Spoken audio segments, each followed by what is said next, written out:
Hey, happy St. Patrick's Day, everyone. It's March 17th, 2026. I'm Rich Tola. Here's what's cooking for today. Number one, blood pressure on the rise. We're going to be talking about the changing guidelines of blood pressure. And number two, building muscle after 60 or 70. Yeah, I got two words for you: plants, baby. Well, we'll get into that. And number three, we're doing the three fun facts of the day. But first, let's jump right into the ABCs. All body workout, blissful sleep, colorful diet. Check, check, check. 3 for 3 today. Let me tell you a little something that happened yesterday. I'm in the gym, meet this guy. He's a couple years older than me, probably around 65, and he's talking about his diet. He says, I only eat once a day. He says, I eat a lot once a day, 7 hours after I wake up. He says he wakes up at noon, eats at 7 o'clock at night. And I said, wow, maybe I should try that. He said, oh, it's good for your body. You're going to burn fat, this, that, and the other. He was an ex-Marine, so he's a big guy, I would say, pretty big guy. And I'm thinking, can I do that? Well, anyway, I woke up this morning, couldn't do it. I was starving. I get up at 4:30, 5 o'clock. So by 7:30, I said, no, I got to do it. Egg whites, kale, apple. Anyway, nailed it today. Had a good workout. Short and sweet, but got to do it, guys. Jump into the ABCs. All right, let's talk about this first story here. Blood pressure. And I'll tell you a story about what happened to my mom, which I saw this happen in practice. So it's always been like 120 over 80, right? Some of you, including me, a little bit of the white coat syndrome. Whenever I go to give blood, my blood pressure is a little bit higher. Sometimes it's at 110, but now they're saying that the blood pressure is slowly rising. So if you're 65 and older, right, it used to be at 130 over 80, they're putting you on drugs. So there's this new analysis of the 2025, says American Heart Association guidelines said that 10% of older adults previously flagged for taking drugs no longer meet the criteria for taking high blood pressure medication. They said there's over 70 million Americans today taking medication to lower their blood pressure. I know a lot of people that take that. I do not, but drugs have side effects. Of course, there's always a price to pay. There's no free lunch. What are the side effects? Dizziness, fatigue, kidney problems, right? So if you don't need to be taking drugs, you don't want to be taking drugs. So that's the key, right? The key is to get the people that don't need to be taking drugs off the drugs. So case in point, let's talk about that. So my mother was taking high blood pressure medication. She was taking hypertension medication. When my father passed away, our blood pressure shot up. I'm serious. It went up to like 180. I mean, we were so concerned. I was going to rush her to the hospital. I got one of those. I was taking her blood pressure 3 times a day. Well, part of it was grief, I guess stress, whatever you want to call it. But a month later, she says, now my mother was diagnosed with cancer a couple months before he passed.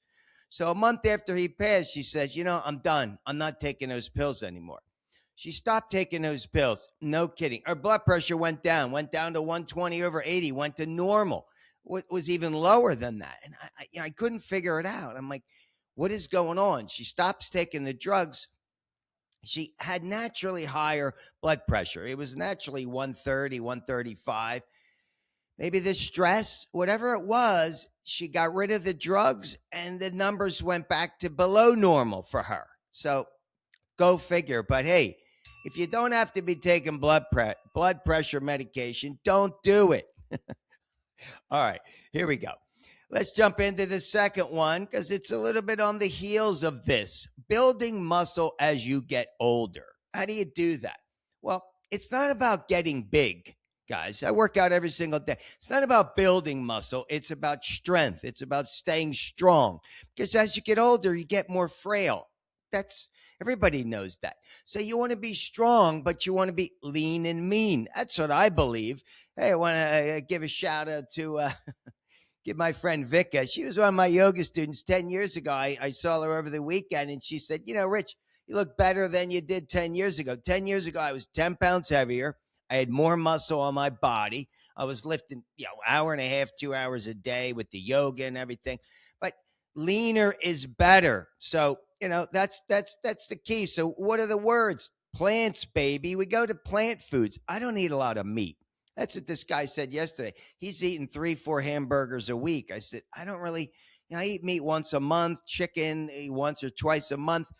Kind of gravitated to the vegetables. You guys know I love kale. I eat eggs and kale every single day. But plant-based foods, they support muscle growth, enhance strength, and they even protect, it says here, they're protecting you as you age, protects your memory. So that's a good thing. So here's an article.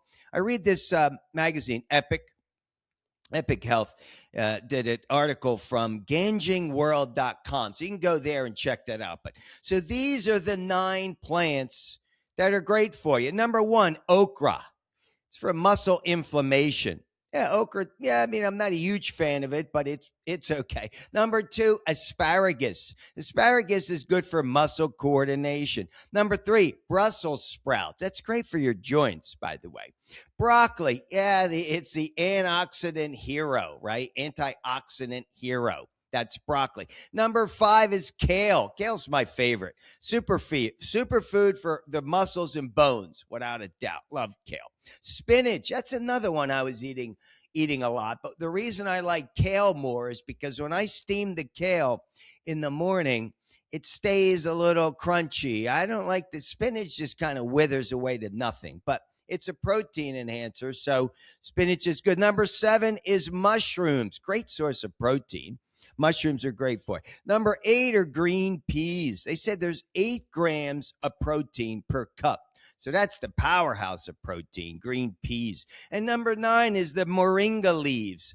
That's something I've never even tried. They say it's packed with iron, calcium, and antioxidants. Great for inflammation. So there you go. Okra, asparagus, Brussels sprouts, broccoli, kale, spinach, mushrooms, green peas, and moringa leaves. You can make soup with that. All right, guys, that's it. Get to it. Of course, you got to complement that with the workout. All right, let's talk about some fun facts here today because it's always about having some fun. All right, number 1. Guys, I was wrong. I thought Italy was going to beat Venezuela baseball. It's the World Baseball Classic finals tonight. That's right. It is set. The 2026 finals. Game on between USA Baseball. It's playing Venezuela. Beat Italy yesterday 4-2. So they're moving into the final game. But I want to give a shout out to the coach, Mark DeRosa. I don't know if you guys know this. Mark DeRosa went to the University of Pennsylvania. He's 12 years younger than me. So 12 years later, he played shortstop. I did see him play at Penn. Never met Mark. But Mark, hey, good luck to you and your team. He was drafted in 1996 out of his junior year, went to play for Atlanta and had a long career. Go look him up. And he was also our quarterback. I think he took us to 2 Ivy League championships. So, hey, congrats to Mark and the whole team. You guys are going to win. I know it. I'll be watching. I'll be cheering. All right, number 2. Here's a second fun fact. I like this one. Vinyl is in. Vinyl records. Are you buying vinyl records? Well, let me tell you, the U.S. sales of vinyl records reached $1 billion last year, 2025. First time since 1983 when I was a sophomore at the University of Pennsylvania playing right field. All right. This is it. So we got 46.8 million records have been sold to equate to $1 billion. Well, I got 2 words for you. Taylor Swift. Check it out. Taylor Swift sold 1.6 million copies of her album, Life of a Showgirl. So she rocked it. Sabrina Carpenter comes in second. She sold over 600,000 vinyl records last year. Check it out. Streaming revenue, though, guys, that's equals $9.5 billion. So about 10 times the amount is streaming. Streaming is 80%, about 82% of all revenues for sales. So, hey, there's some cool facts. Go buy yourself some vinyl records. I have a bunch. I was going to bring them out and show you from when I owned them in the 70s. Elton John. I had Bachman Turner Overdrive. Oh, got a bunch. Maybe I'll break those out. Number 3, St. Patty's Day. So today's St. Patrick's Day, right? What is St. Patrick's Day? Check it out. $7.7 billion in sales are going to be racked up today between all the money you're spending feasting, right? Or wherever else you're spending your money on St. Patty's Day. That's up 10% from last year. So who says the economy is a little struggling? I don't think so. $7.7 billion. So I looked this up. Feast Day.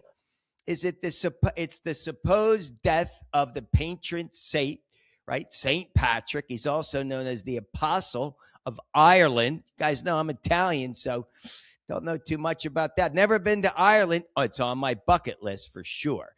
So this guy, the patron saint, he was around in, they say, the late 4th century, early 5th century. He was a Roman British Christian missionary. So he was born in, they said, Britain, and then he died in Ireland. He became the Bishop of Ireland. So it says here, the Latin writings, it says he was captured by Irish pirates when he was 16 years old, and he was taken, he was a slave in Ireland. They said then he escaped. He spent 6 years as a herder, actually 6 years as a herder before escaping, and he returned to his family. All right, and then he said after being a cleric, he returned to Ireland to spread the word of Christianity in Ireland. All right, check this out. The first parade. When was the first St. Patrick's Day parade? And I've been to this town. I've actually visited the Fountain of Youth at this town. Anybody? St. Augustine, Florida. That's right. 1601 was the first parade, first St. Patrick's Day parade. So, hey, that's a lot of fun. No, I've been to that town. Really, really cute town, small town, right there, not too far from Jacksonville. So I had to go check out the Fountain of Youth because, hey, when you write a book called How to Drink from the Fountain of Youth, got to go visit it. All right, guys, that's it for today. Having fun with these. Did that show yesterday. Hey, thanks for all the comments these guys are seeing. I talked about loving Robert Redford. Love Robert Redford as an actor. Hey, guys, no negative comments. I see it. The world is full of negativity. You got to be all positive. That's what this show is all about, right? Spreading the love, spreading the goodwill. So don't be a jamoke and make a negative comment. You're just going to be blocked. Don't do it. Stay positive. All right, guys, let me leave you with the 3 Tola takeaways. What are they? Number 1, respect the ABCs. Have to stay strong. All body workout, blissful sleep's important. Of course, the diet. Number 2, pick up the phone. Go see somebody. Spread your love, your positive energy to another person who can use it today. And number 3, always be willing to accept another person's opinion. It's the name of the game. All right, guys, have an awesome day. Get your workout in. See you tomorrow. Peace.